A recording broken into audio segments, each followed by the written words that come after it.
Hello and welcome to the Water Break. My name is Ross O'Donoghue and we're here to look at round two of the 2025 iteration of the TUS Senior Hurling Championship.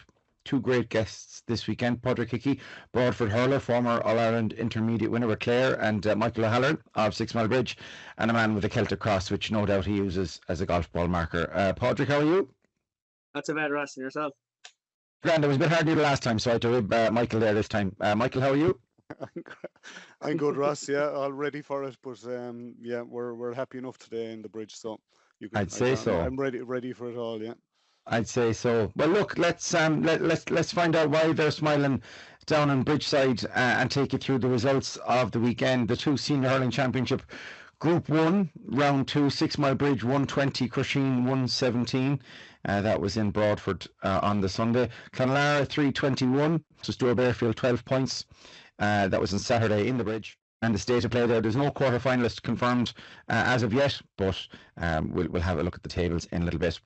In the TUS Senior Hurling Championship Group 2 game, Quin 127, Inagh-Kilnamona 223. A 1-point win there for Quin in Zimmer-Biomed Páirc Uas Óg. Broadford 525, good Jesus.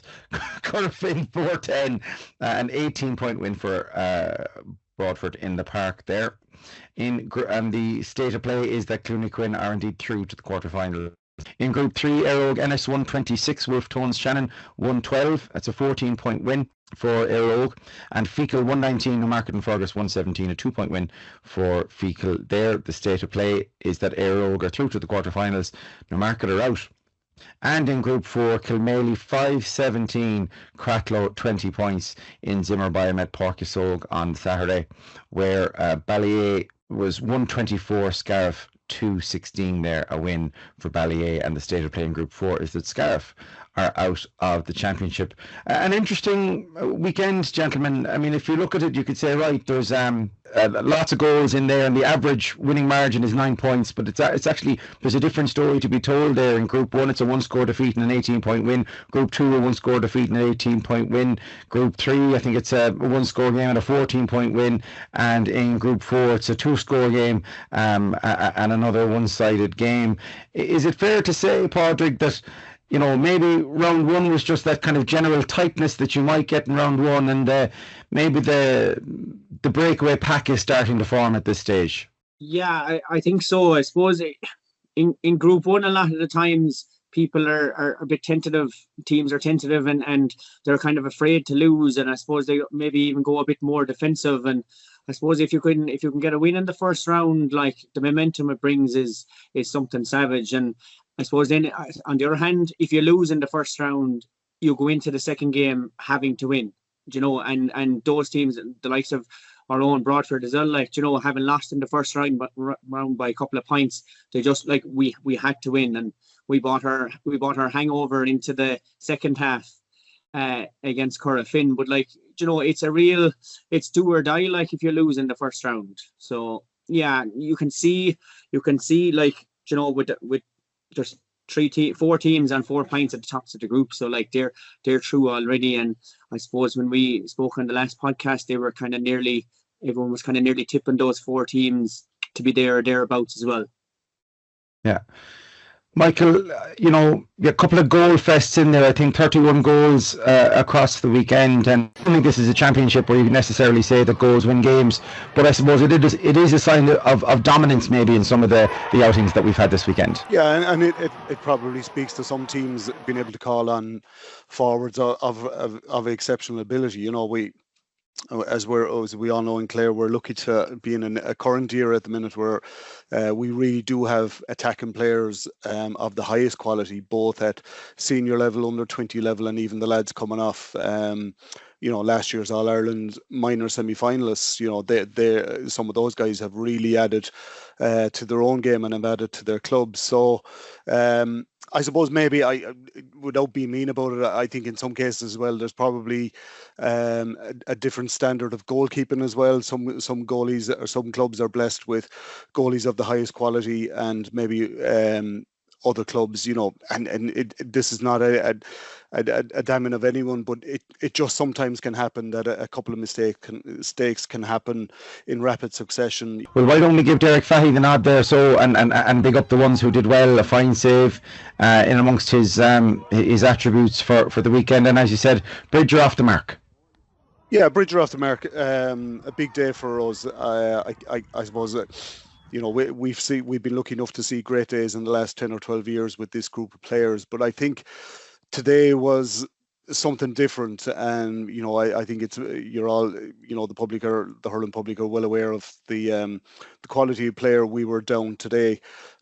So it fell to guys like Derek Fahey, to Paddy, to that core. I don't want to start naming names, but I think we're all familiar with them. You know, they did not want to be going back into that dressing room, you know, and looking at a Shane or a Carl Malone or Barry Fitz, you know, having let them down. That today was really, they've had great days, but today it's a second round win. And some might say, you know, it's kind of expected or should be par for the Bridge, but today was a special day because there was big questions asked. You're up against a ferocious opponent, like it's our third year in a row playing against Crusheen, and no slight on Crusheen, but like we would be really proud of the fact that I think for the third year in a row we've managed to come out on a one-score game on top of Crusheen. Like, not many clubs are in a position to say, yeah, we have faced down Crusheen 3 years in a row in champion, close, tough fought, right down to the last puck of the ball championship games and come out the other side. So that's a credit to as I said, the core. A lot of them have 4 or 5 championship medals, and they have them for a reason.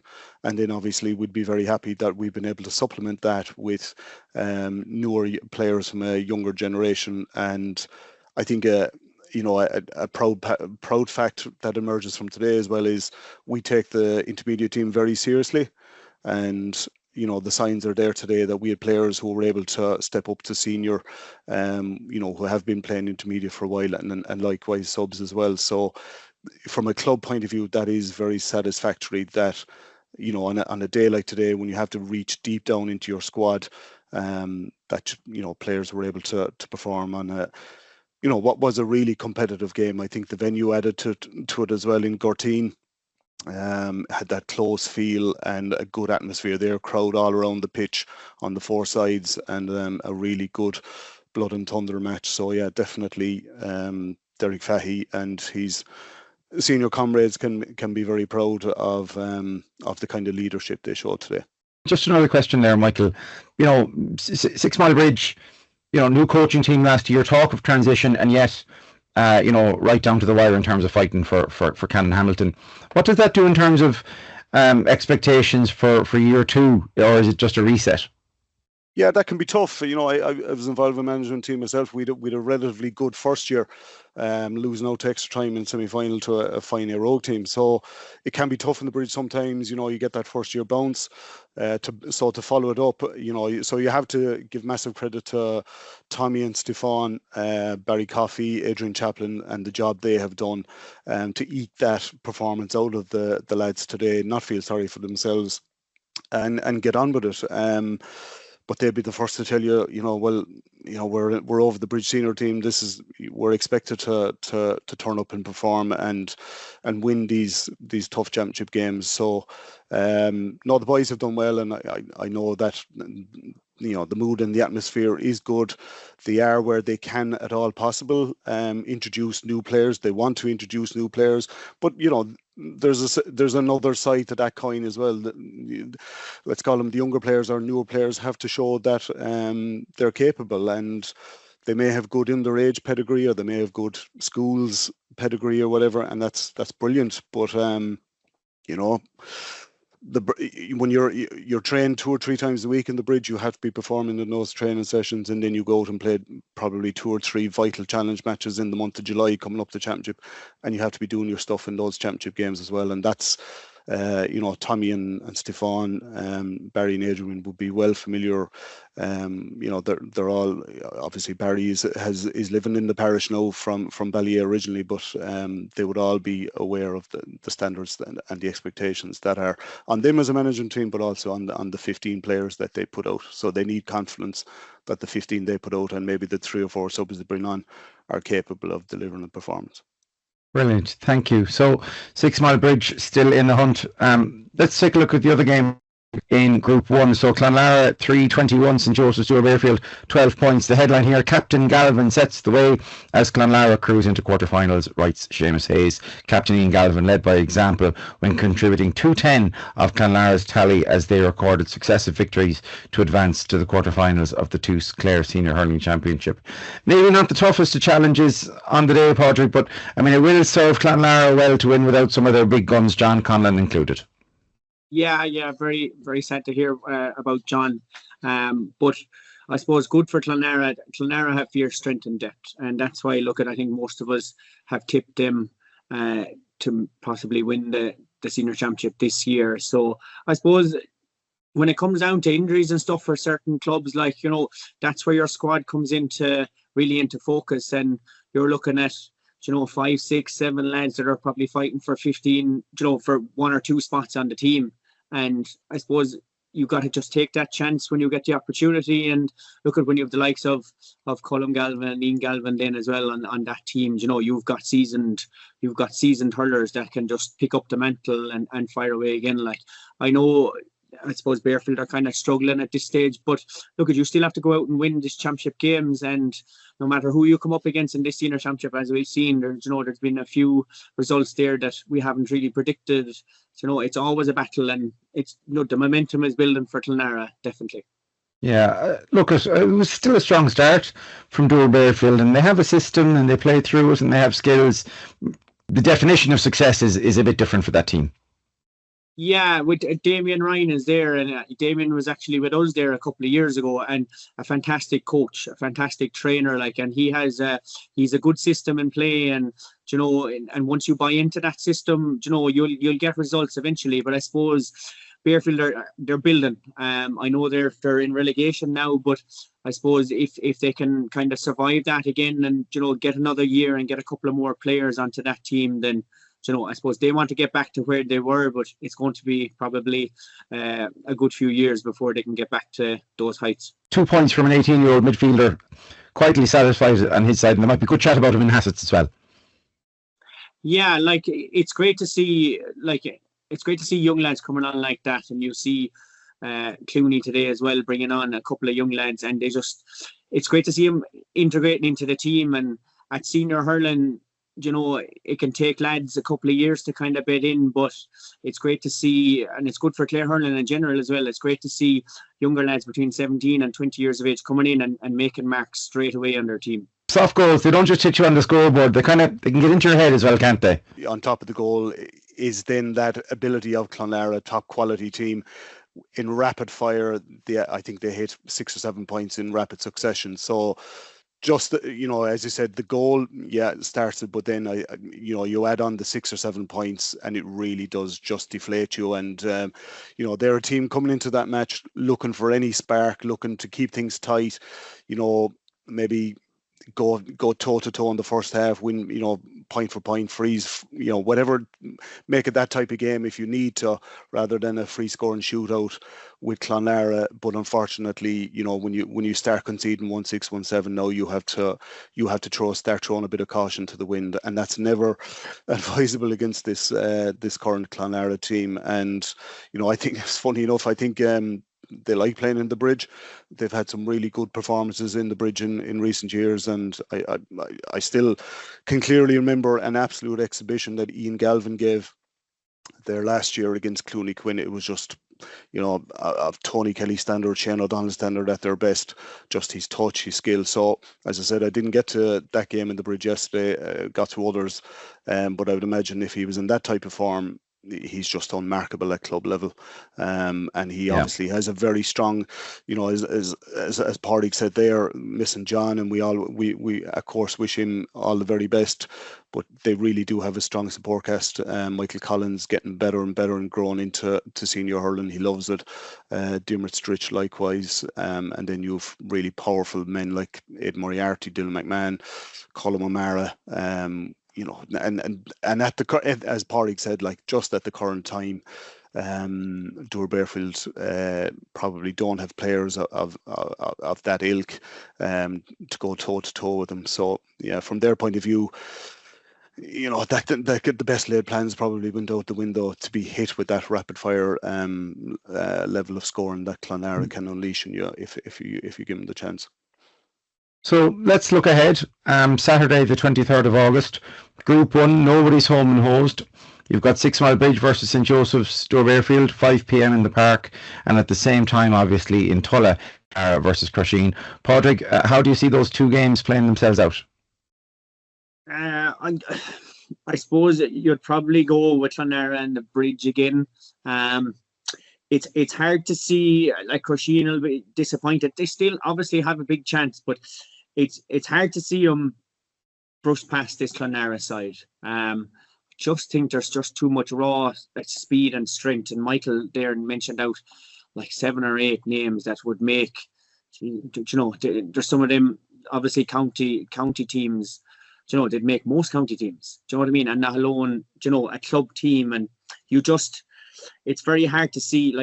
It's very hard to see Joseph's. They will put up. Look, they're going to battle. They're going to battle so hard, because if Joseph's won and Crusheen won, it'd be really interesting. But it's very hard to see on their current form. And when you're going into round 3 and Crusheen, after, I know they have 1 win under their belt, but going up against the favourites for the championship, I just can't see it. From a Bridge point of view, today was great, but you got to put that in the past now. And quite simply, if you don't bring that same intensity and that commitment and concentration and that kind of do or die level to the next game, we could be in big trouble. That's not me playing, giving it the Eire or whatever. That's just a fact.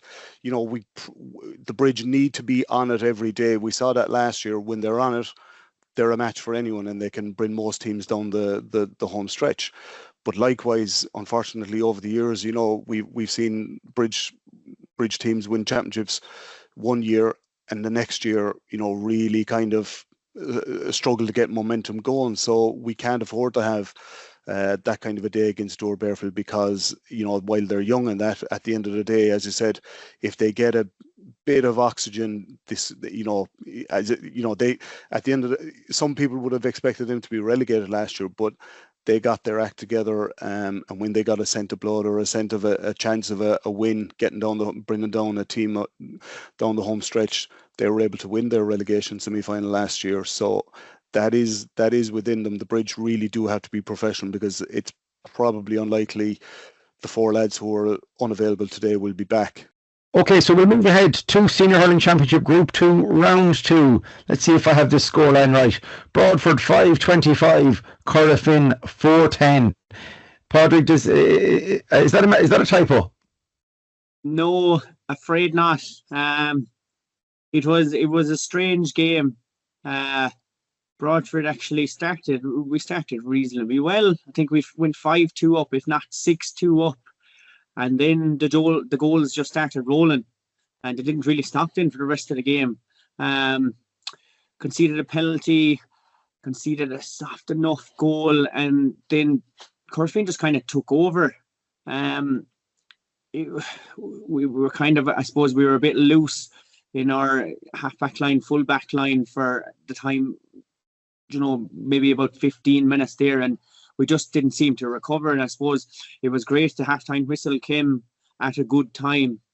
And I suppose what happened in the second half then is we finally woke up. We were rightly disappointed after the Clooney game. We felt we were the better team on the day, and to not come over the line again, like it's happened in the last couple of years with Éire Óg losing by a point and Scariff drawn with Scariff. I think we brought that hangover into the first half, and suppose, the chat at half time was actually nice and calm. No one was kind of roaring out a turn or anything like that. And we just said, look, we need to keep doing what we're doing and get the ball into the two boys inside, because I think Niall and Donny won a lot of frees and won a lot of dirty ball as well inside. And the two boys have been electric for us for most of the year. And to get the ball into them, and in fairness, Niall just did all the damage in the second half. Yeah, Corofin ahead by 6 points at half time. Like, credit to them.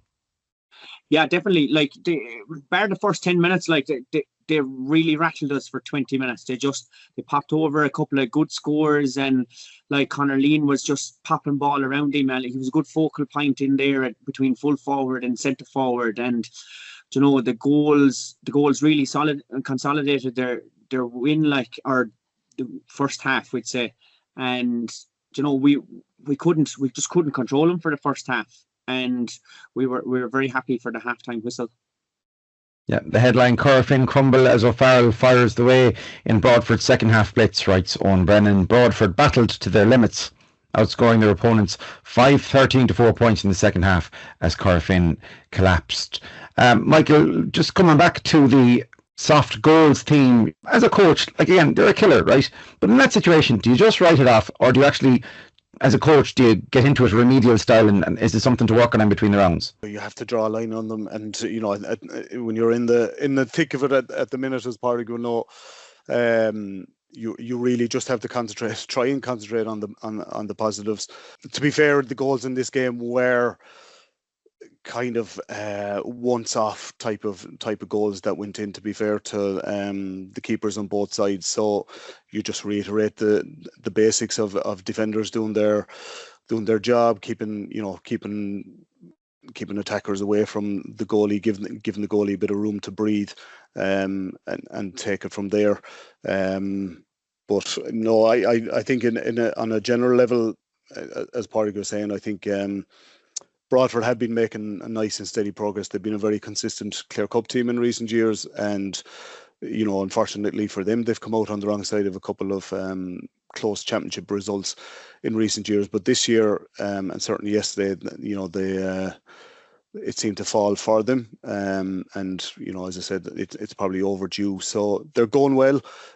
Probably just tighten up whatever, but don't want to focus too much on the goalkeeping, but defending in general, as he said, maybe their half back line and full back line were a bit, there was a bit of a distance there and a bit separated. And to be credit to Kev Keane, like, he's a very good target man, and has been for years for Corofin. Like, I remember him back in 2019, nearly winning a county minor final against a good Clare Castle team for Corofin Rowan on his own. So he has plenty of form. He has a good hand in him, and as he's got older, he's got even more stronger and fitter as well. So he would cause problems for any defence. And then you have a good athletic type of player like James Organ feeding off him. So they did well to take the chances that were presented to them in the first half. Clooney Quin 127, Inagh-Kilnamona 223, a 1 point win for Clooney Quin. Clooney Quin, a team that Broadford would have felt they had the match of in the first round, and they have another win to show for themselves. The headline here: consecutive wins for Clooney Quin sees them overcome Inagh-Kilnamona, writes Owen Brennan. Clooney Quin's stamina definitely cannot be questioned after producing another late show to preserve their perfect start to this year's championship. What did you make of this one, Pádraig? Yeah, a very entertaining game. I suppose Inagh were favourites coming into the game, but I suppose Clooney just definitely clicked it up another notch from the Broadford game. You could see that, and I suppose your standout player was Jerry O'Connor there at midfield. He was absolutely outstanding, from not even supposedly to starting in the game and coming out with 6-7 points from play. It was absolutely brilliant. Like, we were talking earlier about young lads coming onto the team and bedding right in, and to take one of the favourites for the senior championship, to score 7 points from play against them from around midfield, half forward line, is absolutely fantastic. Yeah. Where does this leave Inagh-Kilnamona, do you think, Michael? Yeah, I think they'll take learnings from it, to be fair. As we always say, we say it for a good reason. It is very important to win your first game, so they have that. I think there are some learnings from today's game. And as Pádraig kind of touched on there, it's gas like, you know, Quin had a battle literally right down to the last puck of the game against Broadford. Whereas, you know, Éire-Kilnamona probably had things way too much their own way against Corofin, scoring 30 plus points. So I do think that probably came into bearing in today's game as well. Is that Quin just were able to finish it up, because in fact, even though I thought Quin held the upper hand for most of the second half coming down the stretch, Éire-Kilnamona, funny enough, got their noses in front into injury time, but in fairness to Quin, they went down the other end and got kept the composure and got the 2 points. So, like, to be fair to Éire-Kilnamona, if you said to Tomas Kelly this morning, you're going to score 223 against Quin, I'd be thinking in a 60-minute club game, that surely would see us over the line. So they, you know, no need to press the panic button. That's good scoring on top of their Corofin performance. So then, absolutely no doubt, as we all know, Éire-Kilnamona will always put it up on the scoreboard. As I said, just learnings to be taken maybe in terms of tightening up around the middle third in particular, to be affording, you know, good knowledge Jerry was, and we're all delighted to see him back. Like, that lad, I think, had an ACL cruciate ligament injury at 16 years of age. So it really, you know, he kind of delayed his, even with the Clare minors last year, he would have been a player everyone wanted to see, but unfortunately it just slowed down his return to top form. But great to see him. You know, he's been a very exciting player to watch at underage level in the county in recent years. So it's fantastic to see him putting in that performance. But I'd reiterate Pádraig's point. I think if you're talking later on about game of the weekend, this is easily the game of the week. Fantastic scoring, fantastic playing, fantastic, you know, working the ball up the field. Both teams, really good athleticism and really good intelligent use of the ball on both sides. So from a neutral point of view, and as a Clare person, really was a pleasure to see that game in QC Park today. So as I say, go back to your question about Éire-Kilnamona, you know, there's no need to, it'll actually, you know, again, from a neutral point of view, it'll probably be doing good to have what is essentially a knockout game now against Broadford. You know, being kind of cruel about it, they might as well find out now about themselves, and I'm sure this is what they'll be saying as well coming into that game. You know, are we going to? This is the type of game we need to start winning, and if we do win it, they go into a quarter-final with fantastic momentum behind them and a bit more renewed belief. And as I said, there'll be a lot of smart people involved there on the sideline, including the likes of Damien O'Halloran, and Tomas Kelly, etc. So I think they will take the learnings from today, maybe tweak a few things, and, you know, in the long run, they could look back in this game as a kind of a watershed that improve things from here on. Yeah, we were kind of hoping that that Inagh might have had 4 points on the board and be already through before they hit us in the last round. But sure, that's not the way to be now, and it should be a cracking game in 2 weeks' time. Yeah. Clooney Quin are a team that back themselves, Pádraig, aren't they? Like, you sense the confidence in them. And I suppose it's one of the reasons why they're always a dark horse, at minimum, you know, in these conversations. The other side of it then, and maybe just to get your reaction to Michael's point about tight games, when a team is looking to put a run together, is there a type of game that you want to have under your belt? Yeah, I suppose your first point there on Clooney, like 2 weeks ago against us, like when they weren't playing well, they just chipped away at scoreboards. They never panicked, and they did the same again today against Inagh. Like, Joe, even when they went down an extra time, like, they just said, right, no one panics, and they just chipped away their couple of scores, and eventually it just pays off. Like, they're a superb team. Like, you know, I suppose the big boys stood up a bit more today. Like, do you know what I mean? Like, we had actually held Peter, Jack O'Neill, and Ryan Taylor to 2 points in play the last day, and today, like, you know, they hit a lot more than that today from play, and you could see it. Like, there was a bite in Clooney, and when it comes to tight, I think teams do prefer tight games because it's a mental thing, really, isn't it? Because you're going to get tougher games towards the end of the year anyway. And if you're already after coming out of 2 or 3 tough games inside your group, then, like, the management will just go to you, like, we've already gone through this, so it's going to be no different. You know, when you're coming into the last 10 minutes, is there, like, you've already been through this, we've already been down coming into the last 10 minutes, we're going to get over it. It's just, it's a belief thing. Like, mentality, psychology in hurling now, even at club level, is massive. Do you know what I mean? Years ago, it was just all load of roaring and shouting at halftime or whatever like that. But it's all psychology now, and, like, coming through tight games, it's a lot better because it just shows you, geez, maybe we are good enough now. Maybe we are good enough to progress in the championship, whether it be get to a quarter final, get to a semi final or something. If you're coming through those tight games. Yeah, isn't it great that the latest celebrity mental skills coach is Cathal Sheridan? How wonderful for Tip that they had a Sligo man win them in All Ireland in hurling. Looking to the next round of games, obviously, Pádraig, you're going to tip Broadford to beat Inagh-Kilnamona, and your form would suggest that Quin will be too strong for Corofin. Corofin now are in relegation, because even if Broadford lose the next day and they win, the head-to-head kind of kills them. So I suppose for Clooney, I suppose it'll help them in a way, like, they can get a few more minutes into lads that need it, and then pick your best team then for the quarter final. In relation to Broadford, I suppose we've been here now. We were here last year, a couple of points down only to Inagh-Kilnamona last year at half time in Cusack Park as well. And then Ed McCarthy came on and done what Ed McCarthy does. I suppose we need to, as a senior club now, I suppose we need to man up and just go out there and just give it absolutely everything, because we need to knock one of the big boys.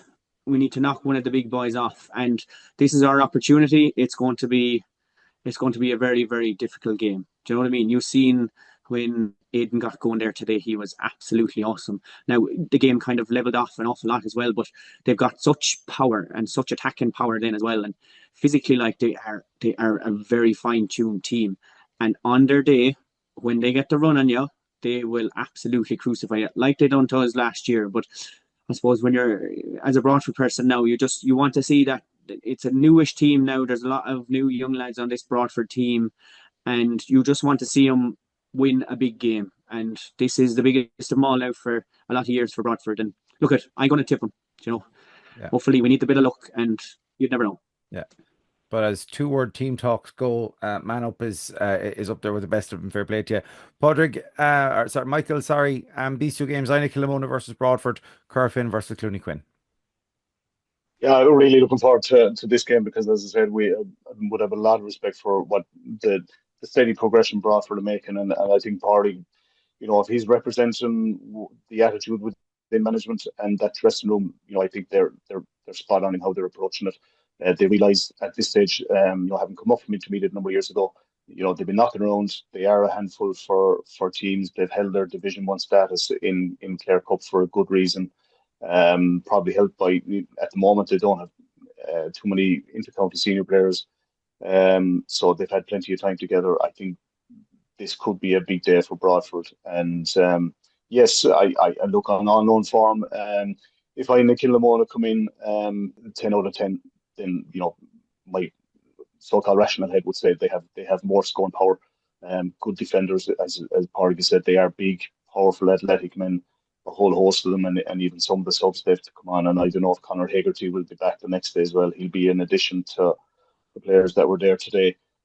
So yeah, if Inagh-Kilnamona, but they will need to be at least hitting a 9 out of 10 performance, because Broadford will have learned from what happened last year, and they will bring it. So Inagh-Kilnamona will come with all guns blazing. So you'd have to give as a neutral, a more hesitant vote to them. But I'm really looking forward to it, because, as I said, great respect for the path that Broadford are on. The Clare Echo's online coverage is brought to you with thanks to the Templegate Hotel, and a reminder that we'll be announcing the winner of the St. Francis's Credit Union Clare Echo Player of the Week a little bit later. But for now, we will move to Group 3, a very interesting one. So Éire Óg 126, Wolfe Tones, Shannon 112. Éire Óg qualify for the 10th successive Clare Senior Hurling Championship quarter-final, beating 13-man Wolfe Tones, writes Seamus Hayes. Éire Óg have qualified for a 10th quarter-final after dismantling the challenge of Wolfe Tones when recording a 14-point win. Pádraig, Éire Óg averaging double digits in their wins so far, and that's without Messrs Reedy and O'Donnell on the scoreboard here today. It shows you the strength and depth in their panel then as well.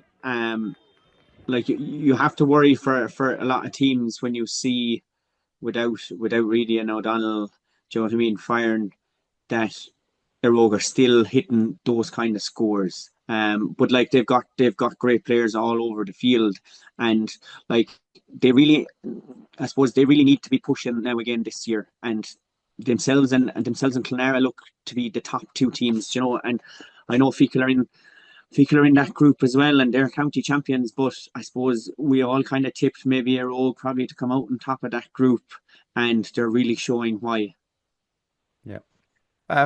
Michael, I mean, maybe fair to say that Wolfe Tones, that their big names are doing their bit. They might need a bit of help for the rest of them, or maybe this is just Éire Óg in ruthless form. But either way, there is something beautiful about having a pair of Lohan brothers in senior action, isn't there?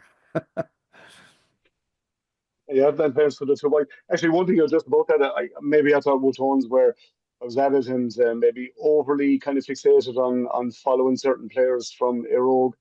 So, Dahi and Dara and Rory were doing a lot of change around and looking for looking for O'Donnell, looking for Reedy to see where they were, and obviously those boys are well experienced. They were going where they wanted. So, I think Wolfe Tones would always do better when, when Dahi's in maybe a fullback, Dara's a centre back, Rory's in midfield, and they can the team just functions from there as opposed to maybe being on the back foot and kind of slightly respecting the opposition a bit too much, for a championship game, and they never really got going.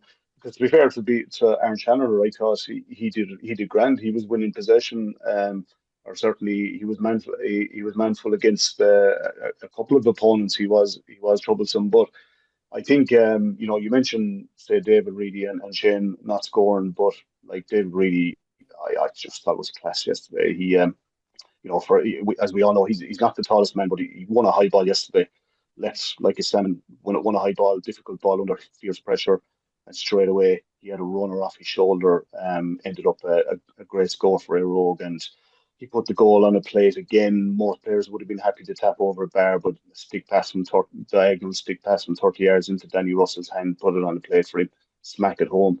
So don't be fooled. Shane and David had their fingerprints all over this victory as well. So, and it is, as Pádraig said, it is kind of ominous. Like, as I said, we were in a county semi-final 3 years ago against Éire Óg down to extra time, and it was Shane and David that killed us that day. But now you're looking at, they have, Oran Cahill is now at 2 or 3 years older.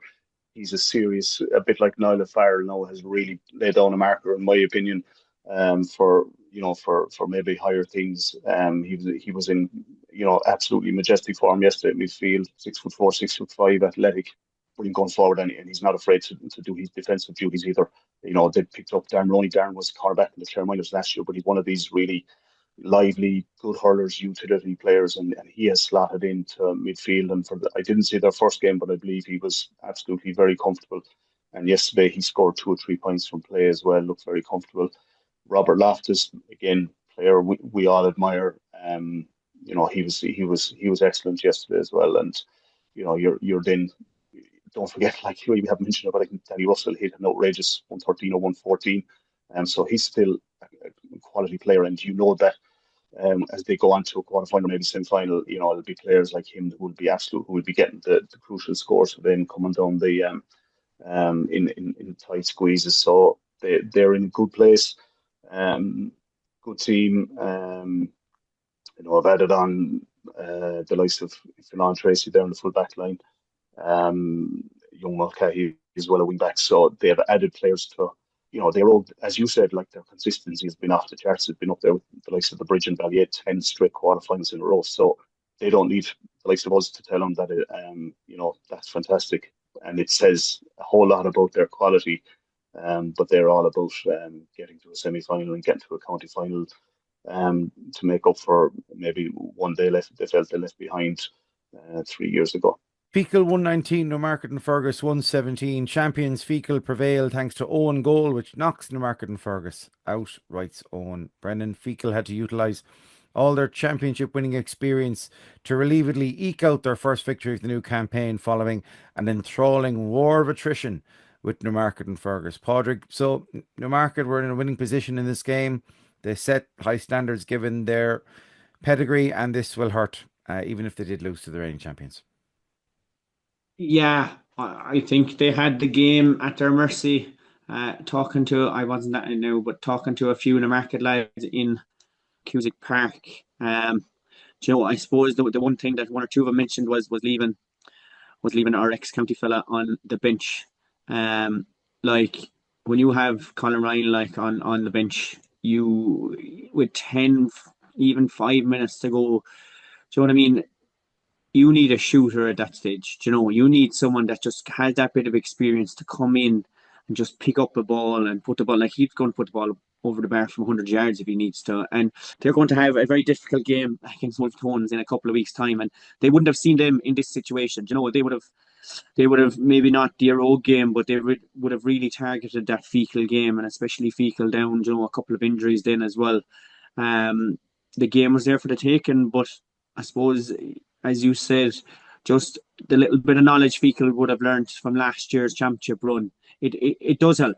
You know, no matter what anyone says, when it comes down to like a tight game, Feakle had plenty of those tight games last year, and just that little bit of mentality probably took them over the line. And Newmarket will be just kicking themselves. But if you want a game of the week in 2 weeks' time, I think it could be Newmarket and Wolfe Tones. Yeah. Michael, there's an interesting contrast to Pádraig's point there, because we've spoken before about Feakle's use of their wider squad. Owen McGann gets 20 minutes today and delivers 1-2 off the bench.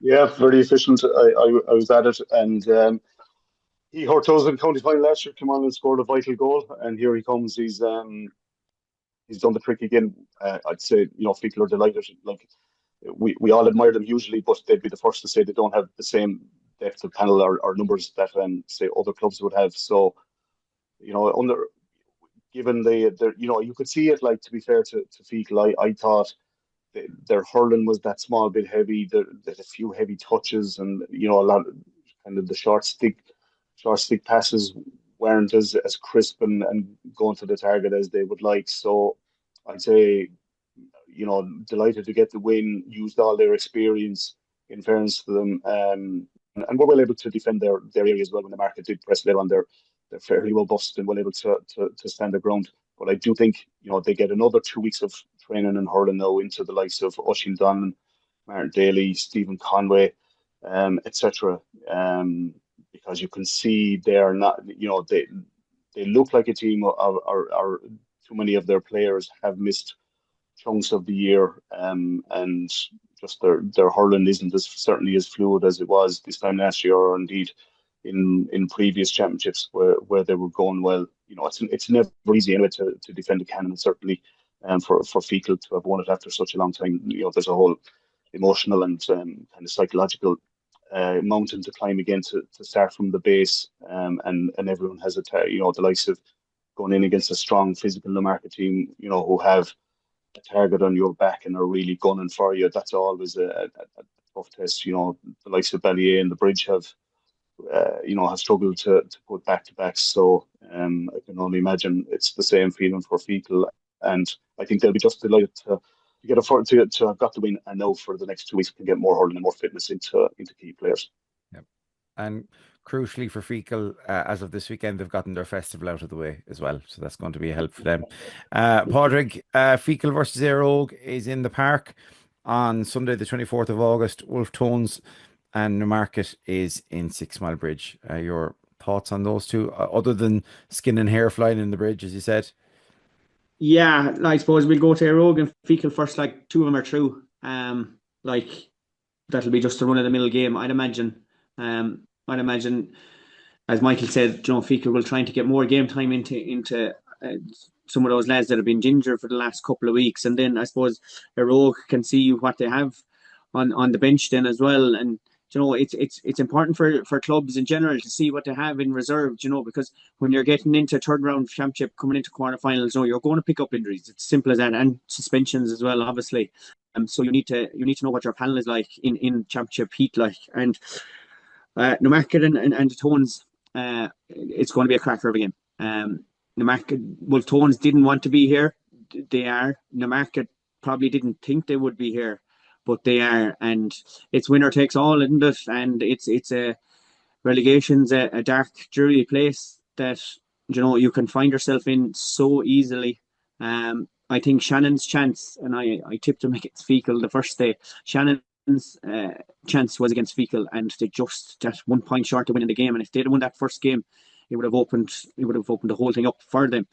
But I'd imagine Newmarket might pip them on the day.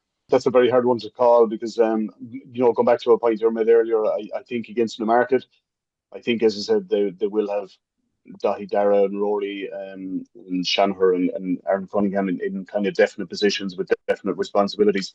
It is probably a concern. It's probably one thing that is kind of keeping Wolfe Tones from making that leap into being getting out of group stages at senior level. They have danced with the relegation far too many times when they've been senior.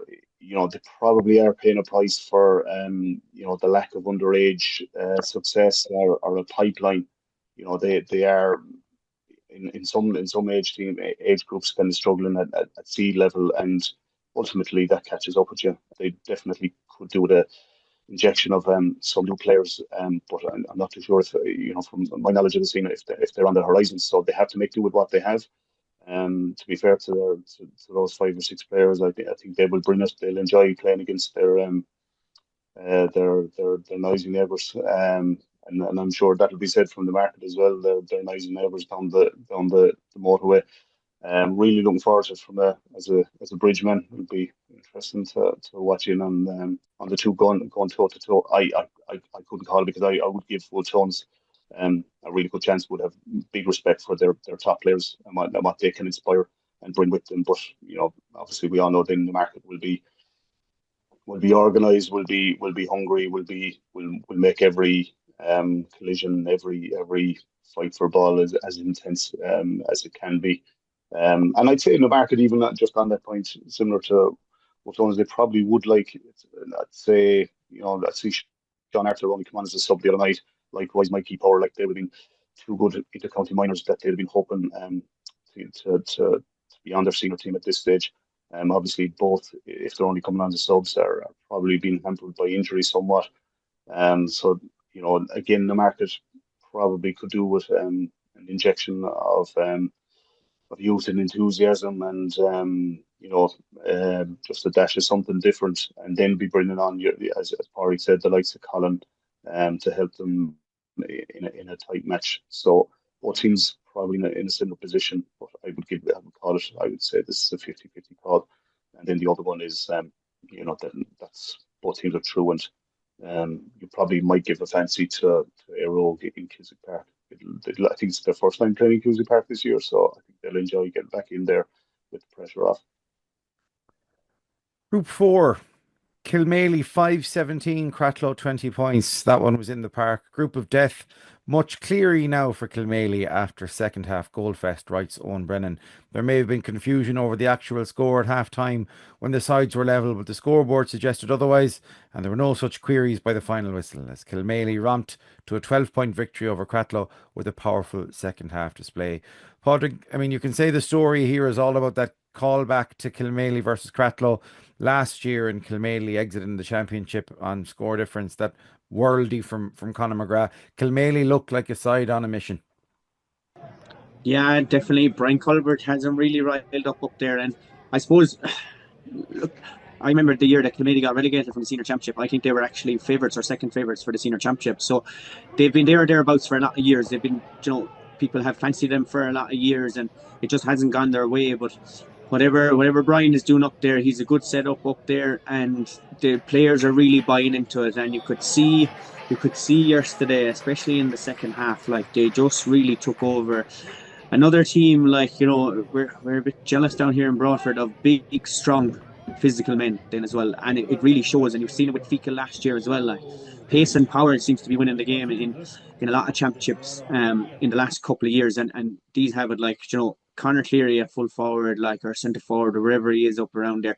He just caused absolute wreck for everyone around there. And then you have the likes of Darragh Keane at centre back, just holding up the whole thing, and just a really, the ball that he gives into that forward line is just absolutely top class. Having hurled with him now a long time ago, Darragh Keane has been a fantastic club hurler for over 15 years now. And when you've got the likes of those players, and then Mikey O'Malley coming in as well and chipping in, and Mikey O'Neill, an absolute terrier there around the half-forward line midfield as well, it's hard to. It's going to be if you have the likes of Kilmaley, Éire Óg, Clonlara, and the Bridge or Ballyea inside in your semi-finals, it's going to be some championship, and It's going to be a really hard one to call. Broadford Park. Yeah, we'll only have to, yeah, we'll see. We'll try and make the quarter final now before we do that. Yeah, look at Kilmaley look really strong, and one of the interesting things that I seen there with the games yesterday, that was on after our game, is that like I think I think 12 out of the 13 goals or something like that were scored at the early end. The sun was a major factor. Now I know the Corofin goalie might have made a mistake or two, and our own as well. But like the sun was a major factor in a lot of the goals actually came from kind of breaking balls. And they weren't like your traditional ball down into the corner, low ball into the corner. So like, I suppose conditions, even though it was a really hot day, like a really lovely day, but like them sun conditions definitely hinder the goalkeepers anyway. Interesting. So the LD end is like our own canal end, we'll say. Yeah, definitely. Michael, we're back to the miles on the clock question for Cratloe, 4 weekends in a row and all that. Set rights must be awful quiet at this time of year. That's it's a pity. They're probably Nelly's. Probably keep them away from their own. But no, to be fair, I like one of the things I really enjoyed about yesterday is the display of Diarmuid Ryan, lads. He's just a fantastic hurler. Like, I mean, we talked, I suppose, in this game. You do tend to, when you do these kind of things and reviews, you do tend to gravitate towards the scorers, etc. But like, if you were to go through each club team and you were looking at a back six, there is no back six player better than Diarmuid Ryan. Like, he is an immense player. He really is worth two players to Cratloe. And like, again, as a Clare fan, like, he's just a fantastic attitude. Jesus, he was getting on his bike there at the end, trying to drive upfield, and like he even threaded a beautiful ball through to Rian Considine towards the end, which could have ended in a goal, but it was just well defended. Whoever was marking Rian at the time. But like, from a Clare point of view, if they do look at him as six, he's definitely ticking all the boxes by the club championship standard anyway, and it'd be really interesting to see if he can do it at inter-county level. But I think outside of that, like, Cratloe are definitely going through a transition, and what I really like about this fella is he's an absolute superb leader for Cratloe and those young lads around him. So if he's doing that for Cratloe, I'm sure he's coming to the peak of his powers now, about 25, 26. I'm sure in the next 5 years we're going to, unfortunately, some of our absolute living legends of Clare hurlers are going to be taking their leave off the stage. So to have a fella like him, hopefully in a very central position and injury free, is going to be crucial for Clare. And just I have to say, like, as I said, the forwards get all the kudos, but fellas like him deserve a big shout out. And to be fair, like, they have, as we all know, they have good talent coming. Jamie Moylan as well caught the eye yesterday. Again, really playing to his strengths, really strong going forward, scored 2 superb points.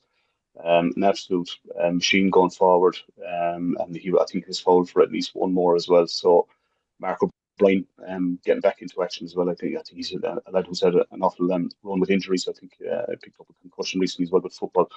So good to see him back in the field, and the likes of, I think, Owen Carey popped up with a point as well, another kind of young player that's forgotten about. So Cratloe will be all right. Probably licking their wounds all right, but they'll have a right go at the last game, because to be fair to them, that's in their nature, be it football or hurling. They'll turn up and give their best shot. Okay. Pádraig, Ballyea 124, Scariff 216. And Scariff were one of those teams when we were at the start of this championship. We were looking at their credentials, and their Canon Hamilton race is run. Yeah, I suppose that wasn't really in the script for them. It shows you once again, like, how easy it can happen. Like, the group of death is definitely the group of death. Like, you're going to have 2 major players in this senior championship gone out of it, before the quarter-final stage, where it's great for all the other teams, but obviously the 2, and there's one of them going to be in relegation. So, like, if you're like the other 3 teams looking down the barrel of relegation, you're not going to want any of those teams. Like Scariff, the last day as well against Cratloe was actually on in Broadford. I was at it as well. Like, and another couple of point loss again. Just don't seem to be able to win the tight games this year. Patrick Crotty, Liam Crotty there, Patrick Ryan, probably not just hitting the heights that they were maybe 2 years ago. And but you have to say, like, all credit to Ballyea again. They just keep edging away, and they just keep tipping away. And once again, they never panic either, which is a great trait. And they seem to come out on top of those tight little victories. And look at, I suppose, the man in the middle again, Tony Kelly. Like, I've seen the goal that he got there earlier on today. Like how he snuck in around the back of everyone and was just left on his own and just finished a lovely shot to the back of the net. He's just a master class in everything. And once you have him on your team, then anything can happen. But like, I suppose when you go to Ballyea and Cratloe on the last day now, what a game, preliminary quarter final, whoever wins is in. It's going to be a really interesting third round, and it's great that there's still so much up for grabs in the third round of the championship in most groups. It just shows you how the championship really is so tight. Cratloe Ballyea feels like kind of could be 2016, 2017. Has that feel to it. They had some great battles around then. Very, very hard one to call. It was a great. I had to leave early to go to a funeral, so I didn't get to see the second game in Cusack Park today. But I believe obviously it wasn't up to the same standard as the first game, but Ballyea just the old heads and just had that were just far more efficient than Scariff, it seems, in the dying minutes of that match. Even though I think they, when Roger scored the late free, it got Scariff back in the lead, but again, the old reliables Tony Kelly and Niall DC chipped in for Ballyea. So I think they're probably coming off this weekend in a better place, so I would give them the nod against Cratloe. And Kilmaley and Scariff, as Pádraig said, our clubman, Ben Culbert, has done it, to be fair. I think it's his third year above in Kilmaley now. Worked hard off the pitch. I know he's done a lot of kind of team bonding, fundraising type of stuff. So he's put a lot of, and I think the players are giving it back to him. They gave it back to him last year, and just the way for thin margins in the Clare Championship caught them last year. They got 4 points last year. Like some teams qualified with 3 points. So they're not doing a whole lot wrong, and they got the 2 wins now. So I think I'd give them the nod for them to keep that momentum going in the last match. Okay, we have made our way through the 16 teams, the 8 matches that have brought us together for round 2 of the 2 Senior Hurling Championship. Pádraig, just very quickly in terms of a review, any players or games that stood out to you over the weekend?